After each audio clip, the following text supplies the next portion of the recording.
शुभ संध्या मित्रों, मैं विपेश तिवारी आप सभी का सौर एकेडमी प्रयागराज में स्वागत और अभिनंदन करता हूं। आशा करता हूं आप सभी लोग बहुत अच्छे और स्वस्थ होंगे और अपने आगामी परीक्षा के लिए बहुत बेहतर तैयारी कर रहे होंगे। दोस्तों, एग्जाम टला और आप लोगों के पास पर्याप्त समय और दोस्तों जो भी 2021 के लिए आईएएस और पीसीएस एग्जाम की तैयारी कर रहे हैं उनके लिए बेहतरीन मौका है कि वह जितना हो सके अपने उत्तर लेखन को कर ले।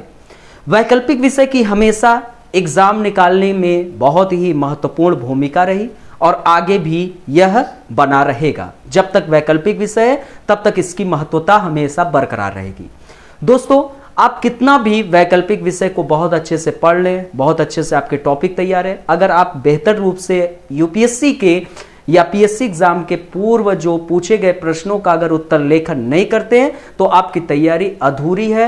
और समझ लीजिए कि आप बिना उत्तर लेखन के अगर एग्जाम में बैठते हैं, आपकी पूरी तैयारी होने के बावजूद भी आप लगभग 20 से 25% कम अंक प्राप्त करेंगे। लेकिन आप जितना उत्तर लेखन किए रहेंगे आपको 20-25% एक्स्ट्रा फायदा मिलेगा ही मिलेगा। तो दोस्तों, जितना हो सके आप उत्तर लेखन बेहतर करिए, यही मौका है। फीस भी बहुत कम रखा गया है, 1199 रुपए।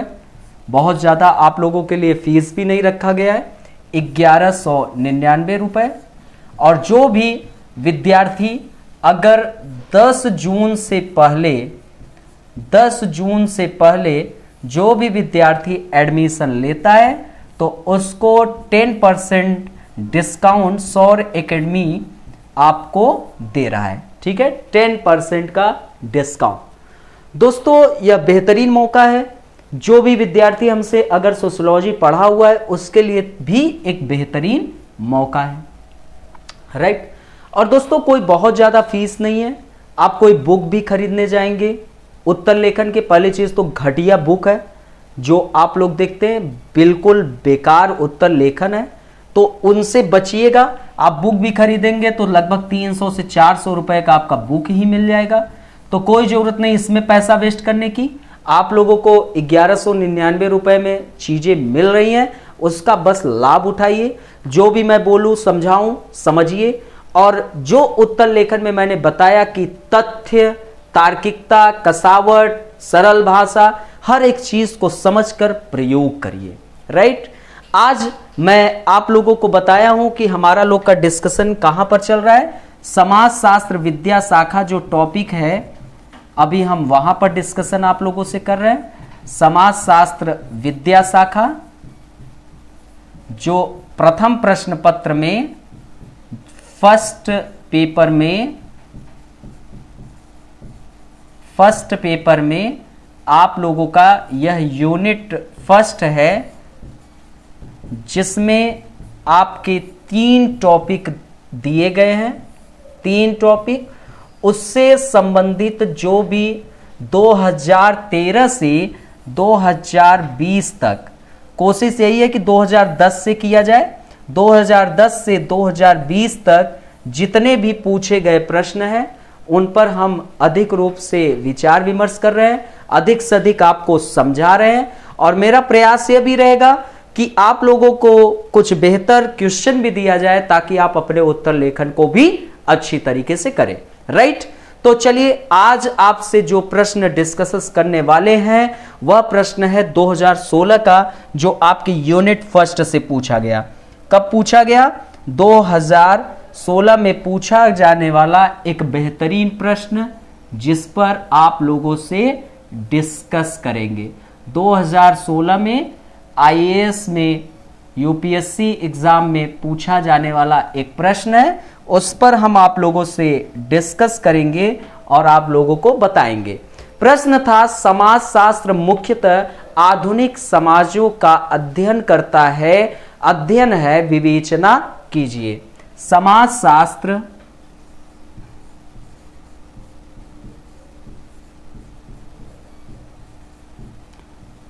मुख्यतः आधुनिक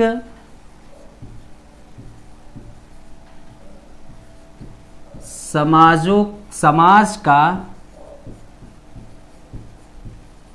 अध्ययन है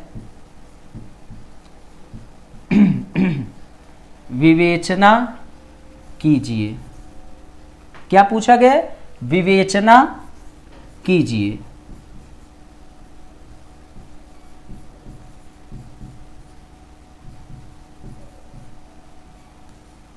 ठीक है, ये आपका क्वेश्चन पूछा गया 2016 में, राइट।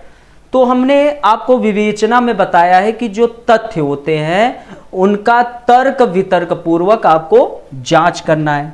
तो विवेचना में आपको क्या करना है दोस्तों? तो विवेचना में मैंने आपको स्पष्टता बताया है कि जब भी विवेचना से संबंधित प्रश्न पूछे तो उस विवेचना में आपको जो भी तथ्य हों उन तथ्य का तर्क वितर्क पूर्वक आपको क्या करना है? जांच करना है, जांच करना है। अब आप लोगों को प्रश्न की समझ डेवलप करनी है। मैं आप लोगों को हमेशा पढ़ाते हुए यही चीज समझाना चाह रहा हूं कि पूछा गया प्रश्न है समाज शास्त्र मुख्यतः आधुनिक समाज का अध्ययन है। क्या करना है? विवेचना। ठीक है, क्या करना है दोस्तों? विवेचना करना है।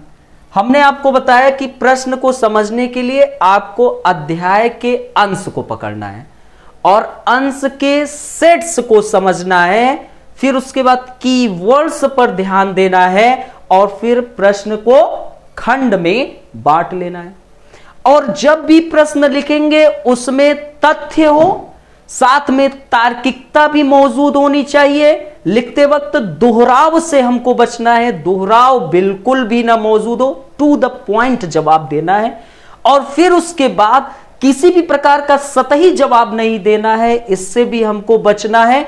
कसावट को बिल्कुल इस प्रश्न में हमको ध्यान में रखकर जवाब देना है और सुंदर हैंड राइटिंग में आकर्षकता की लगे, रोचकता भरा दिखे और भाषा सरल, लेकिन अपने जो भी सरल भाषा प्रयोग करे उससे एक प्रभाव छोड़ना है, ताकि बूढ़ी आंखों में जो एक बूढ़ी आंखें हैं जो कॉपी चेक करते हैं, जिनकी चश्मा नाक के पास लटक गई है, उनकी बूढ़ी आंखों में जिस अंदाज में आप लिख रहे हैं और जिस अवस्था में आप हैं उनको उस युवा अवस्था में ला देना है। इसी उद्देश्य के साथ हम इस प्रश्न को डिस्कशन करते हैं, राइट। तो दोस्तों अब प्रश्न को हमको खंड में बांटना है। प्रश्न को समझ गए कि यह प्रश्न आपके यूरोप में आधुनिकता एवं सामाजिक परिवर्तन तथा समाजशास्त्र के आविर्भाव से पूछा गया प्रश्न है और हम इस प्रश्न को अब क्या काम करेंगे? खंड में बांट लेते हैं। तो दोस्तों इस प्रश्न में जब पूछा गया समाजशास्त्र मुख्यतः आधुनिक समाज का अध्ययन है, तो सर्वप्रथम हमें समाजशास्त्र की जो परिभाषा है, समाज शास्त्र की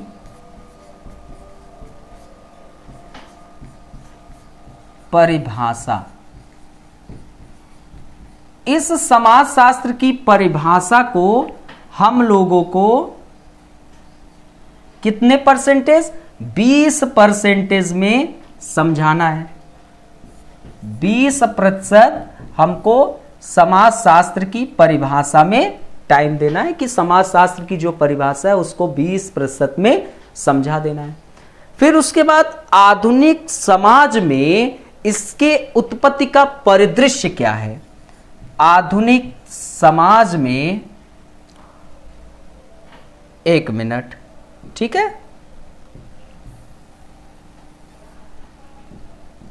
तो सर्वप्रथम हमें समाज शास्त्र की जो परिभाषा है, समाज शास्त्र की परिभाषा में हमको 20%, फिर आपके जो आधुनिकता में, आधुनिक समाज में इसके उत्पत्ति का परिदृश्य क्या है, आधुनिक समाज में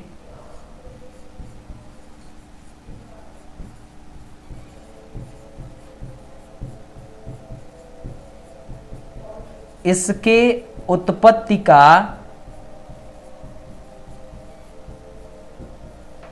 परिदृश्य हमको कितना देना है, 30% में समझा देना है। फिर उसके बाद हमको आधुनिक समाज के अध्ययन के पक्ष में जाना है। आधुनिक समाज के अध्ययन के पक्ष में कुछ जवाब देना है, ठीक है, कि अध्ययन के पक्ष में क्या इसका रोल है, लगभग 30%।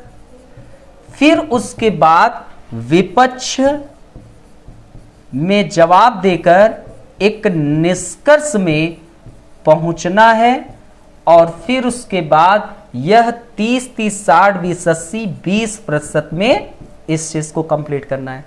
दोस्तों अब हमने क्या काम किया, हमने यहां पर सिर्फ एक ही कार्य किया, हमने प्रश्न को खंड में बांटा, खंड में बांटा, ठीक है। अब देखिए खंड में हमने प्रश्न को बांटा, जिसमें हमने 1, 2, 3, 4 प्रारूप का सहारा लिया।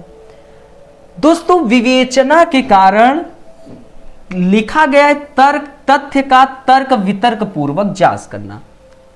इस विवेचना के प्रश्न पूछने के कारण हमको यहां पर जो तथ्य है, आपके समाजशास्त्र मुख्यतः आधुनिक समाज का अध्ययन है, अब यहां पर तर्क वितर्क पूर्वक हम जांच कर रहे हैं।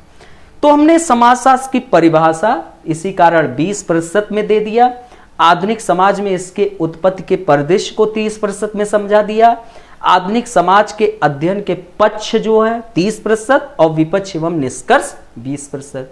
आइए अब हम उत्तर में चलते हैं, एक मॉडल उत्तर क्या हो सकता है, ठीक है। अब दोस्तों हम स्टार्ट करते हैं। तो फर्स्ट फेज को हम लोग समझते हैं समाजशास्त्र की परिभाषा। तो मैकाइवर एवं पेज ने कहा समाज को अंतः संबंधों का जाल कहा। किसने कहा? मैकाइवर एवं पेज ने समाज को अंतः संबंधों का जाल कहा। समाजशास्त्र का उद्देश्य इन्हीं अंतः संबंधों को समझना है। समाजशास्त्र को परिभाषित करते हुए कहा जा सकता है कि यह मानव समाज का अध्ययन करता है, समाज में उपस्थित सदस्यों के बीच के अंतः संबंधों का अध्ययन करता है। अब दोस्तों धीरे धीरे अब आप समाजशास्त्र को परिभाषित करते हुए सेकंड में अब एंट्री करेंगे। क्यों? क्योंकि लय होना चाहिए, फर्स्ट का सेकंड में एक लय होना चाहिए, दोहराव नहीं होना चाहिए, लय। तो अब एंट्री कैसे करेंगे? तो एंट्री समाजशास्त्र को परिभाषित करते हुए सेकंड में एंट्री करेंगे। तो अब उसके आगे एक विषय के रूप में समाजशास्त्र की उत्पत्ति 19वीं सदी में हुआ, 1838 में इसका जन्म हुआ। इसके उत्पत्ति के पीछे तात्कालिक यूरोपीय समाज में सामाजिक एवं बौद्धिक ये दोनों कारक जिम्मेदार थे। अब दोस्तों समाजशास्त्र के उत्पत्ति के पीछे महत्वपूर्ण 3 ऐतिहासिक कारण उत्तरदायी थे। वह था क्या? पुनर्जागरण, फ्रांसीसी क्रांति, औद्योगिक क्रांति। अब आप कहां पर एंट्री कर गए दोस्तों? अब आप यहां से यहां पर एंट्री कर दिए। आधुनिक समाज में इसकी उत्पत्ति का परिदृश्य क्या है, ठीक है। अब दोस्तों आपने बताया आगे कि इसके पीछे 3 महत्वपूर्ण ऐतिहासिक कारण थे। फिर उसके आगे बताया एक इरविंग जेटलिन है, उनकी एक प्रमुख पुस्तक है जिसका नाम है ideology and the development of sociology theory. उसमें उन्होंने कहा कि समाजशास्त्र की उत्पत्ति जो है वह पुनर्जागरण की प्रतिक्रिया स्वरूप हुई। तो दोस्तों पुनर्जागरण और साथ में फ्रांसीसी क्रांति ने समाज में तार्किकता एवं आधुनिक विचारों को जन्म दिया। पुनर्जागरण के कारण एक वैज्ञानिकता लोगों के अंदर आई, तर्क वितर्क करना शुरू करे, और फ्रांसीसी क्रांति ने आधुनिक विचार जैसे स्वतंत्रता, समानता एवं बंधुत्व जैसे शब्द को जन्म दिया, और लोग अधिकारों से परिचित हुए और मांग भी करने लगे। और दोस्तों औद्योगिक क्रांति जो थी वह आधुनिक उत्पादन पद्धति की एक नींव रखा। इन परिवर्तन ने यूरोपीय समाज जो था उसमें आधुनिकता को जन्म दिया। अब आप यहां से यहां पर एंट्री करने की ओर आगे बढ़ रहे हैं तीसरे खंड में, ठीक है। तो जो आपका ये जो परिवर्तन हुआ आपके पुनर्जागरण, फ्रांसीसी क्रांति, औद्योगिक क्रांति से, तो इन परिवर्तन ने यूरोपीय समाज में किसको जन्म दिया? आधुनिकता को जन्म दिया। अब जैसे ही आधुनिकता जन्म हुआ तो पुरानी विचारधाराओं और जो नई विचारधारा, मतलब पुरानी विचारधाराओं में टकराहट होगी और नई विचारधाराओं में विरोधाभास देखने को मिलना शुरू हुआ। अतः इस नई आधुनिकता के आगमन से उत्पन्न चुनौतियों के जो उत्पन्न चुनौतियां हैं उनके समाधान हेतु किसका जन्म हुआ? समाज शास्त्र का उद्भव हुआ। अब दोस्तों आपका थर्ड फेज स्टार्ट होगा। अब आप आधुनिक समाज के अध्ययन के पक्ष में अब देंगे तर्क। अब समाजशास्त्र का उद्भव को आपने बता दिया कि आधुनिक समाज में इसकी उत्पत्ति का परिदृश्य क्या है। 30% यह जवाब हो गया। अतः अब आते हैं हम आधुनिक समाज के अध्ययन के पक्ष में। तो दोस्तों अब स्टार्ट करिए, 30% इसको जवाब देना है। तो दोस्तों अतः समाज शास्त्र का मुख्य उद्देश्य आधुनिक समाज की समस्याओं को समझना एवं उनके समाधान को ढूंढने का रहा है। तो दोस्तों समस्याओं के प्रारूप को समझने हेतु, जो समस्या है उनके प्रारूप को समझने हेतु समाजशास्त्र आधुनिक समाज की जो संरचना है, विभिन्न अंगों के जो फंक्शन है, प्रकार है और विभिन्न अंगों में जो संघर्ष है, स्ट्रगल है आदि का क्या करता है? स्टडी करता है, अध्ययन करता है। यह आधुनिक समाज में आर्थिक, राजनैतिक, सांस्कृतिक, धार्मिक, नैतिक पक्षों का भी स्टडी करता है, अध्ययन करता है। एक आधुनिक समाज में स्तरीकरण, लैंगिक समानता, धर्म की प्रकृति, उत्पादन की विधा एवं सदस्यों के जो भी संबंध है आदि को समझाने का ही उद्देश्य समाजशास्त्र का प्रमुख क्षेत्रों में से एक रहा है। अब दोस्तों आपने इस आधुनिक समाज के अध्ययन के पक्ष में 30% दे दिया। अब थोड़ा विपक्ष में आ जाइए। परंतु यह कहना कि समाजशास्त्र केवल आधुनिक समाज का अध्ययन करता है तो यह पूर्णतः उचित भी नहीं है। समाजशास्त्र एक विषय के रूप में उत्पत्ति के उपरांत यह विकासशील एवं विकसित समाजों के जो भी समस्याएं थी उनका समाधान के रूप में यह आगे बढ़ा। दोस्तों दुर्खिम ने कहा कि आधुनिक समाज को समझने के लिए समाज शास्त्र का प्रयोग आदिम समाज के अध्ययन में भी किया जाता है। जैसे जो अरोरा जनजाति का धर्म का अध्ययन था वह आदिम समाज के रूप में ही तो हम आधुनिकता को समझाने की ओर अग्रसर हुए थे। तो दोस्तों इसके अलावा समाज शास्त्र समाज में विकास एवं परिवर्तन को समझाने के उद्देश्य जो भी हिस्टोरिकल प्रथा परंपराएं होती है, ऐतिहासिक पारंपरिक जो समाज होते हैं उनको समझाने का भी वह अध्ययन करता है। तो दोस्तों तुलनात्मक अध्ययन हेतु समाजशास्त्र, अगर हम तुलनात्मक, अब हम तुलना कर रहे हैं किसका? जो आधुनिक समाज के अध्ययन के पक्ष में आपने तर्क दिया, जो विपक्ष में तर्क दिया। अब इसका आपने एक निष्कर्ष निकाला, तुलनात्मक अध्ययन हेतु समाजशास्त्र आधुनिक समाज के साथ साथ आदिम समाज का भी अध्ययन करता है और समाजशास्त्र में इसका प्रयोग भी होता है। अब दोस्तों आप लोग कमेंट करके बताओ कि आपका यह बेस्ट उत्तर मॉडल हुआ कि नहीं। आपने एक बैलेंस के रूप में इन सभी चीजों को समझा दिया। आप मुझे बताओ, सभी लोग कमेंट करो, कोई भी, मैं 1 मिनट का समय दे रहा हूं, सभी लोग कमेंट करो खूब अच्छे तरीके से, क्या यह बेस्ट उत्तर मॉडल हुआ कि नहीं। आपने सभी प्रारूपों को बैलेंस में समझा है। यही चीज मैं यह कहूंगा कि उत्तर लेखन करते हुए आपको जो मैंने बताया है कि चैप्टर पर ध्यान जाना, अंश पर नहीं, तो ये गलत है। अंश पर ध्यान आपका जाना ही चाहिए। जो आता है वह नहीं लिखना है, जो पूछा गया है उसका हमें जवाब देना है। ये चीज आप लोग बिल्कुल ध्यान में रखना। पूर्वाग्रह, जो अतीत की परीक्षा है उसको बिल्कुल दिमाग से निकाल दो। जो पूर्वाग्रह है उसको बिल्कुल समाप्त कर दो। शब्दों की सीमा और समय की जो एक मांग है उसके अनुसार हमको जवाब देना है और कुछ नहीं। तो दोस्तों, खंड में बांटा। विवेचना ने कहा कि तथ्य का तर्क वितर्क पूर्वक जांच करना। तो हमने जो भी तथ्य था उसको तर्क में भी दिया, वितर्क में भी दिया और जांच के साथ कहा कि समाज शास्त्र आदिम समाज के साथ साथ आधुनिक समाज का भी अध्ययन करता है। और इसी के साथ हमने इस उत्तर को कंप्लीट कर लिया सभी लोग।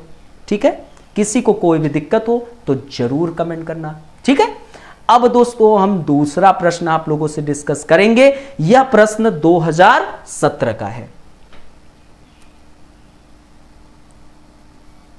ठीक है, 2017 में पूछा गया एक प्रश्न है, आप लोगों से हम डिस्कस करते हैं। 2017 में एक प्रश्न पूछा गया।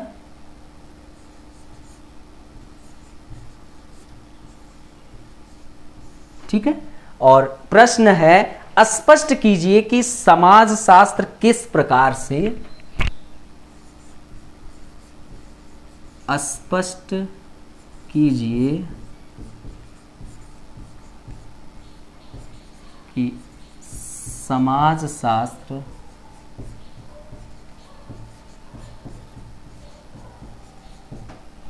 स्पष्ट कीजिए कि समाजशास्त्र किस प्रकार से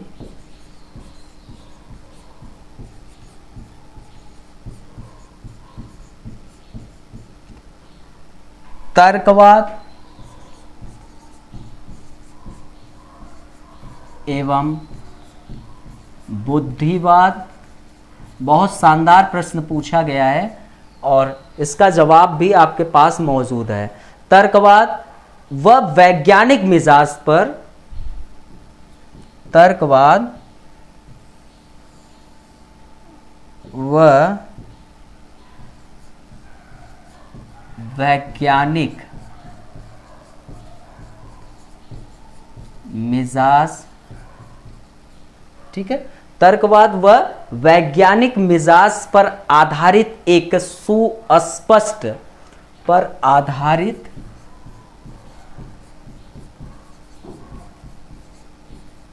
एक सुस्पष्ट,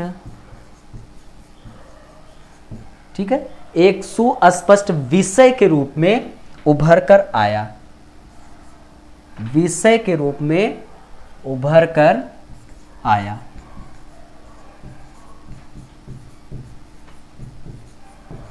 उभर कर आया। ठीक है, ये आपका प्रश्न पूछा गया है 2017 में। ठीक है, तो सिलेबस आपका यह प्रश्न दो जगह से कनेक्ट करके पूछा गया, ये याद रखना। सिलेबस में एक तो यूरोप में आधुनिकता एवं सामाजिक परिवर्तन तथा समाजशास्त्र का आविर्भाव, एक यहां से जोड़कर पूछा। दूसरा विज्ञान, वैज्ञानिक पद्धति एवं समीक्षा, इससे जोड़ा। और प्रत्यक्षवाद में इसकी समीक्षा। इन तीन सिलेबस से यह जोड़कर आपका प्रश्न पूछा गया है। ठीक है, तो दोस्तों फिर से आते हैं अपने उसी अंदाज में, प्रश्न की मांग क्या है। ठीक है, खंड में बांटना है तो प्रश्न की मांग में आते हैं। प्रश्न की मांग क्या है, वही खंड में बांटना है। ठीक है, तो खंड में बांटने के लिए सर्वप्रथम फिर से समाज शास्त्र को हमें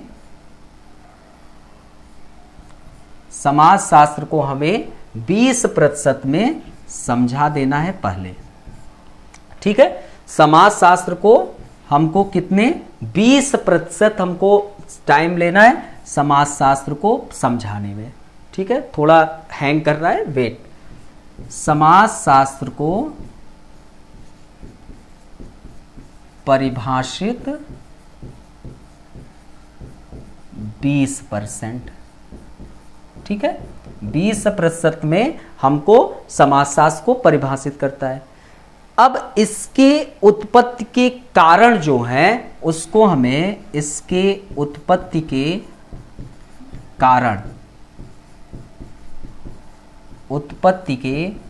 कारण को समझाना है। ठीक है, समझाना है। तो इसके जो उत्पत्ति के कारण है इसको हमको 30% टाइम लेना है समझाने के लिए। 30%। प्रश्न क्या है? स्पष्ट कीजिए कि समाजशास्त्र किस प्रकार से तर्कवाद व वैज्ञानिक मिजाज पर आधारित एक सुस्पष्ट विषय के रूप में उभर कर आया।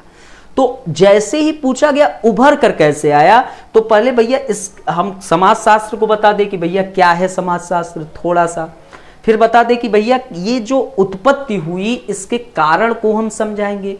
भैया भाई साहब ये तो पता होना चाहिए ना कि इसके तर्कवाद और बुद्धिवाद में कैसे शामिल हुआ, तो इसको हमको समझ जाना है। अब इसके जैसे ही हम उत्पत्ति के कारण को समझाएंगे फिर उसी के बाद हम एंट्री करेंगे यह कैसे तर्क बुद्धिवाद एवं वैज्ञानिक मिजाज पर आधारित विषय है। यह कैसे पूछा गया ना, तर्कवाद एवं वैज्ञानिक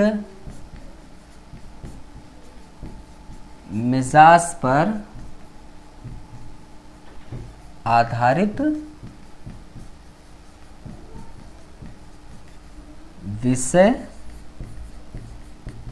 है। ठीक है, अब हमने 20%, 30% और 40%, सबसे ज्यादा जोर इस पर है। 40% इसको समझा देना है और फिर आलोचना कर देना है। आलोचना में जैसे प्रत्यक्षवादियों की आलोचना हुई तो हमको आलोचना कर लेना है। ठीक है, तो प्रश्न की मांग को हमने 4 खंडों में बांट दिया। ठीक है, तो इन 4 खंडों में हमको इस प्रश्न को समझा देना है। ठीक है, इन 4 खंडों में इस प्रश्न को हमको इसी अंदाज में, खूबसूरत अंदाज में समझा देना है और चीजों को स्पष्ट कर देना है। आइए स्टार्ट करते हैं चीजों को बहुत स्पष्ट रूप से। ठीक है, तो दोस्तों फिर से हमने जो प्रक्रियाएं बताई थी आपको स्टार्टिंग में फर्स्ट क्लासेस में कि आपको कैसे चलना है, अब उसी के तहत हम अपनी प्रक्रियाओं को आगे बढ़ाते हैं। तो दोस्तों प्रश्न की मांग के अनुसार फर्स्ट फेज में हमको 20% समाजशास्त्र को परिभाषित करना है। तो वही समाज के संदर्भ में मैकाइवर एवं पेस का मानना था कि समाज जो है सामाजिक अंतर संबंधों का एक जाल है। मनुष्य समाज में जन्म लेता है, मृत्यु को प्राप्त करता है, परंतु समाज जो है हमारा बना का बना रहता है और यहां पर नए सदस्यों का आगमन भी होता है। अतः समाजशास्त्र समाज के सदस्यों के मध्य उपस्थित अंतर संबंधों का एक व्यवस्थित तरीके से स्टडी करता है, अध्ययन करता है। और समाजशास्त्र को जन्म देने का श्रेय अगस्त काम्ट को जाता है और इस विषय का जो उद्भव हुआ वह 1838 ईस्वी में हुआ। अब दोस्तों आप अब अपने नेक्स्ट फेज में एंट्री कर रहे हैं, अपने नेक्स्ट फेज में कि इसके उत्पत्ति के कारण को हमको समझाना है। तो एक विषय के रूप में जो समाजशास्त्र है उसका उद्भव 19वीं सदी में यूरोप में हुआ। इरविंग जेटलिंग ने अपनी प्रमुख पुस्तक ideology and the development of social theory में कहा कि प्रारंभिक समाजशास्त्र की उत्पत्ति जो है वह पुनर्जागरण के कारण हुई। फिर आपको बताना है कि टीबी एक बाटमोर थे, उन्होंने समाजशास्त्र के उद्भव के लिए 4 प्रमुख बौद्धिक धाराओं को भी बताया। तो वह 4 प्रमुख बौद्धिक धाराओं में जैसे आपके राजनीतिक दर्शन में फर्स्ट में राजनीतिक दर्शन जैसे रूसो और मॉन्टेस्क्यू जैसे लोगों के विचार उत्पन्न हो रहे थे। सेकंड फेज में आपको बता देना है कि फ्रांस की क्रांति, थर्ड फेज में आपको बता देना है डार्विन की जो जैविक सिद्धांत थे उसने भी उद्भव के को एक प्रमुख भूमिका में बताया। और फोर्थ स्टेज सामाजिक सर्वेक्षण के तरीकों में जो उत्पत्ति हो रही थी वो। अब दोस्तों आगे आप एंट्री कर रहे हैं कि 19वीं सदी के यूरोप में अनेक परिवर्तन हुए, काफी चेंजिंग आ रहे थे, जिसने समाजशास्त्र के माध्यम से जो सामाजिक समस्याएं थी उनके निदान करने की एक आशा प्रकट की गई। इन घटनाओं में सबसे प्रमुख आपका पुनर्जागरण था, बहुत महत्वपूर्ण था। यह एक ऐसा दौर था जहां पर वैज्ञानिकता तर्कवाद में लोग एंट्री लिए, लोग तर्क करने लगे और जो भी धर्म की चीजें थी उनको चुनौती देने शुरू कर दिए।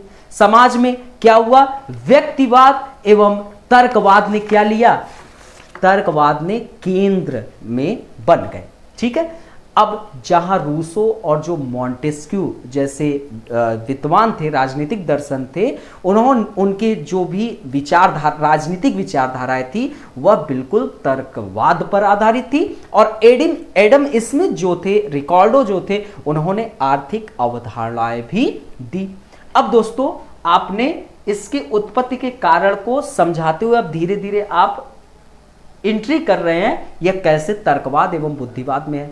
अभी आपने पुनर्जागरण को समझा दिया। अब जैसे फ्रांस की क्रांति ने, अभी हम उसके आगे चल रहे हैं। ठीक है, फ्रांस की क्रांति ने आधुनिक विचारधाराओं को जन्म दिया, जैसे स्वतंत्रता, समानता, बंधुत्व और लोगों को अपने अधिकारों का बोध हुआ। फिर उसके बाद अब आपके औद्योगिक क्रांति ने समाजशास्त्र की उत्पत्ति में बहुत महत्वपूर्ण भूमिका निभाई। इसने यूरोपीय समाज में व्यापक परिवर्तन को जन्म दिया। यूरोप के समाज में बहुत बड़े मात्रा में परिवर्तन की लहर उठी। इसने न सिर्फ उत्पादन की प्रक्रिया को बदला, अपितु समाज में लोगों की जीवन शैली में भी व्यापक प्रभाव डाला और परिवर्तित हुआ। अब आप एंट्री कर रहे हैं यह कैसे तर्कवाद एवं वैज्ञानिक मिजाज पर आधारित विषय है। अब आप एंट्री किसमें कर रहे हैं, थर्ड फेज में। तो दोस्तों अतः अब इसमें एंट्री कर रहे हैं। ठीक है, अतः इस आधुनिकता ने, जो आधुनिकता उत्पन्न हुई आपके मैं बता रहा हूं। ठीक है, तो जो पुनर्जागरण, फ्रांस की क्रांति और आपके औद्योगिक क्रांति के कारण जो आधुनिकता उत्पन्न हो रही है, अतः इस आधुनिकता ने नए प्रश्नों, समस्याओं को भी जन्म दिया। यह उस समाज के बौद्धिक वर्ग की जिम्मेदारी थी, रिस्पॉन्सिबिलिटी थी उनकी कि वे समाज के अस्थायित्व के विकल्प ढूंढे। ऐसे समाज का व्यवस्थित अध्ययन संभव था। अध्ययन को तार्किकता एवं वैज्ञानिक मिजाज पर आधारित करने का प्रयास आपके प्रारंभिक समाजशास्त्रियों ने करना शुरू किया। कांट, दुर्खिम जैसे समाजशास्त्रियों को मानना था कि समाज के तार्किक एवं वैज्ञानिक अध्ययन से मनुष्य के व्यवहारों को नियंत्रित करने वाले नियमों को हम जन्म दे सकते हैं। ठीक है, इस प्रकार समाज में हो रहे अनैच्छिक परिवर्तन को कंट्रोल कर, नियंत्रित कर समाज में स्थिरता को प्रदान किया जा सकता है। अब समाज स्थिर हो जाएगा। अतः समाज शास्त्र में पुनर्जागरण के तर्कवाद एवं वैज्ञानिक मिजाज पर आधारित एक सुस्पष्ट विषय के रूप में आपके सामने उभर कर आया। अब दोस्तों आपने इस प्रक्रिया को समझा दिया। अब आप आलोचना को कितने परसेंट है, 40, 30, 70, 20, 90, 10% में आलोचना को भी आपको समझाना है। ठीक है, अब आप आलोचना में एंट्री लेंगे। ठीक है, तो दोस्तों आलोचना में आप कैसे करेंगे, हालांकि कालांतर में जो प्रत्यक्षवादी क्या कर रहे थे, समाजशास्त्र को एक विज्ञान कर रहे थे, हालांकि कालांतर में प्रत्यक्षवादियों द्वारा समाजशास्त्र को विज्ञान के रूप में प्रतिस्थापित करने की आलोचना शुरू हुई। जैसे नवकांतवादी, आपके निर्जाति शास्त्र मीमांसा वाले, दृश्य प्रपंच शास्त्र वाले जैसे नए धाराओं ने समाजशास्त्र को विज्ञान मानने की तीखी आलोचना की। ये समाजशास्त्र को विज्ञान के रूप में स्वीकार ही नहीं कर रहे थे, परंतु आगे इन्होंने स्वीकारा कि समाजशास्त्र तर्कवाद एवं बुद्धिवाद मिजाज पर आधारित अवश्य है। ठीक है। इन्होंने भी समाज के अध्ययन हेतु, तर्क एवं अनुसंधान हेतु वैज्ञानिक पद्धति तथा उपकल्पना, अभिधारणा जैसे उपागम का भी प्रयोग किया। अब दोस्तों आपके ये जो टॉपिक था यह क्लियर हो गया। अब आपने इस चारों को जो पार्ट में बांटा था प्रश्न की मांग के अनुसार क्लियर हो गया। आपने समाजशास्त्र को परिभाषित किया, मैकाइवर एवं पेस को अच्छे तरीके से बताया, इसकी उत्पत्ति के कारण में थोड़ा बहुत पुनर्जागरण, फ्रांसीसी क्रांति, औद्योगिक क्रांति को समझाया। फिर उसके बाद यह कैसे तर्कवाद एवं वैज्ञानिक मिजाज पर, तो जो विज्ञान एवं वैज्ञानिक पद्धति तथा समीक्षा जो प्रत्यक्षवादी यूनिट सेकंड में है वहां से जोड़कर प्रश्न पूछा गया, तो उसको थोड़ा सा शब्दों में समझाकर आलोचना कर दी, आपका टॉपिक कंप्लीट हो गया। दोस्तों बिल्कुल घबराइए मत, धीरे धीरे चीजें और स्पष्ट होती जाएंगी, समझ में आता जाएगा। अब जो मैं बोलकर आपको बताया उसको मैं आपको प्रिंट में भी दूंगा, मॉडल उत्तर आपके पास होना चाहिए। अब मैं जैसे आपको समझा रहा हूं, आप नोट्स मेरा पढ़िए, जो नोट्स है उसको मेरा पढ़िए और उत्तर लेखन करना शुरू करिए, ठीक है। जो भी चीजें हैं आपको मुझे व्हाट्सएप कर देना है, जो भी उत्तर लेखन करिए मुझे व्हाट्सएप कर दिया करिए, 91 98 120 630 मुझे व्हाट्सएप करके लिखकर जो भी है प्रश्न भेज दिया करिए, हम उन प्रश्नों को देख लेंगे। आपके जो भी आपके फ्री क्लासेस थे वो आज यहीं पे खत्म हो गए। आपका जो अब नया बैच स्टार्ट होगा, मतलब कि आपका जो भी अब क्लासेस होंगे वह पेड बैच में होंगे और 4 तारीख से मैं नेक्स्ट क्लासेस लेना शुरू कर दूंगा, ठीक है। 4 जून से अब मैं नेक्स्ट क्लासेस शुरू कर दूंगा, जो भी एडमिशन लिए हैं उनको यह लाभ मिलेगा। दोस्तों आपके कई स्टूडेंट मेरे एडमिशन भी ले लिए, जिसमें से विश्वास मौर्य जो है उन्होंने समाजशास्त्र वैकल्पिक विषय में भी एडमिशन लिए और हमारे आंसर राइटिंग में भी लिए, और लकी उन्होंने भी लिया और पिंकी इन्होंने भी लिया, ठीक है। एक विपुल है उन्होंने भी लिया, विपुल मौर्य, ठीक है। एक आपके अनुराग जी हैं, अनुराग पांडे, इन्होंने भी एडमिशन लिया। एक रागनी जी हैं, उन्होंने भी एडमिशन लिया। तो धीरे धीरे लगभग 10-12 लोगों ने एडमिशन लिया आंसर राइटिंग में और लगभग 8-10 लोगों ने समाजशास्त्र वैकल्पिक विषय में लिया। तो उनको बहुत ढेरों सारी बधाइयां। आप भी जो भी एडमिशन लेना चाहें जल्दी से जल्दी ले लीजिएगा, ठीक है। आपके क्लासेस अब मिलेंगे, जो उत्तर लेखन की प्रक्रिया है बहुत अच्छी तरीके से आपको चीजें मिलेंगी, तो इसमें आप बिल्कुल परेशान न होइएगा, बिल्कुल अच्छे तरीके से आप बस तैयारी करिए, ठीक है। चलिए अब हम आप लोगों से मिलते हैं फिर अपने नेक्स्ट क्लास में। बस आप लोग प्लीज लाइक शेयर और सब्सक्राइब खूब अधिक से अधिक करिए और प्लीज मेरे इस आंसर राइटिंग प्रोग्राम को अधिक से अधिक शेयर करें ताकि लोगों को लाभ मिल सके। Okay, bye bye, take care.